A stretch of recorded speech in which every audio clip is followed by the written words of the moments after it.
So Adam Dickson has always had a talent for writing ever since he was at school. It was identified at an early age by an English teacher who really encouraged him to get involved in writing, and he had a brief sort of foray into the world of building, but he wasn't really fulfilling that creative urge that so many writers have. And he enrolled on a writer's course, a writer's tutorial with the late Bill Stanton, and really seriously got into writing. After a period of ill health, he decided to concentrate on writing full-time. It was about 3 years ago he was contacted after having written a draft book about triathlon. He was contacted by an editor who'd passed his details on to somebody else, who contacted him to say, would you like to get involved in writing a fitness book? It was based on triathlon. Adam wrote the training programs and a lot of the content, which you can actually find on one of the tables at the back. At the same time, he's been writing fiction, and this talk is about his first novel, which is called The Butterfly Collector. That was published in 2012, and his second novel, Drowning by Numbers, was published in 2013. He's currently working on his third novel and also a non-fiction book about bipolar disorder. So, happy to introduce Adam, and I'll ask you first to tell us the inspiration behind the Butterfly Collector and what inspired you to write it. Right. Well, I think, as with most of the ideas for my books, it begins with a single person, and in this case I had the character of Peter Callier, and I just had the sort of idea of this man who was consumed with envy, I suppose. A lot had happened in his past. There'd been a tragic incident that he was struggling to come to terms with, and from that I think that the other characters slowly formed. But very early on I had the idea of him and Natalie, and I just had this vision of the opening scene where he meets Natalie at this party, and I just loved the idea of the two of them in this room, and instead of the usual boy meets girl and the sort of seduction routine, it was actually very intense and antagonistic between them, and that really formed the basis for the rest of the novel. I don't think I do it intentionally, it's just the subject matter that I find most comfortable with. So you say that obviously the characters are fairly fully formed in your head when you start writing it. What about the rest of the sort of the other players in the story? Were they there, or did they develop as you were writing it? I think they developed as I was writing it, because I tend to draft a lot. So, I mean, the Butterfly Collector, I think, went through about 7 or 8 drafts before it was finally finished. So I tend to write the first draft in longhand, and I basically write it and don't interrupt the flow, and then I put the notebook away. And in this case, it went away in a drawer for up to a year, I think, while I was working on something else. And then I got it out and started reworking it. So I think the other characters would have formed as I went along. Some of the more influential characters, like Peter's father, Jack, he was a very strong character, and I felt that Peter's character was formed a lot from his dealings with his father. There was a lot of sort of professional jealousy between them, and also he'd witnessed things between his father and his mother when he was younger that I think had coloured his personality. There's a lot of very strong relationships in the book. Obviously Peter, like you said, Peter and his father, even Peter and his mother, Peter and his daughter. A relationship something that you enjoy writing about? Yes, I think it's the one thing that it's a theme again and again in all of my books, I think. In the second and the third novel, it's very much family oriented, I think. But I really just enjoy the tension between close relationships, and I like to explore that in depth. And I think that's what comes out in The Butterfly Collector. Having read it several times since, I always feel that tension that's there.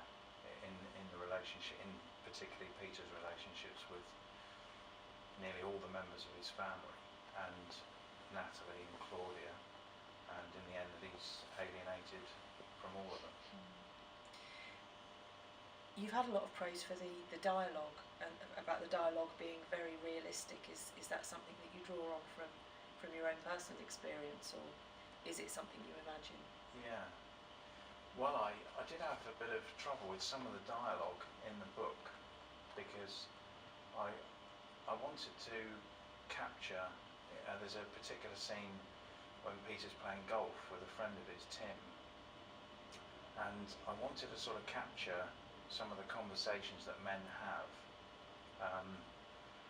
and I suppose I don't censor my work, but I'm constantly reviewing it, and I'm thinking, how, is this in context? Do I use this? Do I cut it down? But ultimately, I think that the dialogue goes through several changes as I rewrite it, and I throw things out and chop and change it. So in the end, it has to have a naturalistic sort of feel to it, and then it really is down to what the reader thinks of it. Thinking about the chick lit comment, is it quite unusual for men to write about relationships in that depth, with that level of emotion? I hope so. I don't know really. I mean, I as I said, I never set out to analyse it to that extent. It was just it's what I like to write about, and I hope that it will reach an audience because of that, because it does deal with relationships, and particularly the difficulties and complexities in romantic relationships, if you like. So the question that most women ask when they realise they don't like Peter is it based on you? No, it isn't. No. Janet asked earlier. Is it based on me? I mean, I obviously draw from my own experiences and everything else. And if you're going to write a book of sort of 90-odd thousand words, then aspects of your own character are going to come into it. But I would say, as a writer, that I don't. I never recreate another living person. It might be bits and pieces from different people that I would use that would influence me, but so I never really sit there and think this is autobiographical. I'm basically writing a diarised account of things that have happened to me over the years, but there would be aspects, things of my own experience that I've brought into it. But generally, when I'm writing, the character, they develop almost a life of their own, and also a voice of their own. And it's one of the fascinating aspects of writing a novel, is that if you sit with it long enough, and the sort of laborious draft after draft, and the sort of demoralisation that you feel after a while when it doesn't seem to be working, then all of a sudden this voice comes through, and then I find it's much easier, and the characters then are much more fully formed, so I don't find them so difficult then. And it is like literally writing about this collection of other people that you've got. I've heard it said before that you were saying about the characters having a personality of their own, and where you try and force them to go in a certain direction and they won't go. Have you experienced that? Yes, I think so, yeah. I mean, I think it was E.M. Forster said that you wouldn't let your characters just run around doing what they want. It's down to the author to control them. But I've often felt that if you do try and force characters into situations or saying things that they wouldn't say, then it's almost like there's a block there. So I do feel that they do develop a life of their own. It's set in Poole, or certain areas of Poole.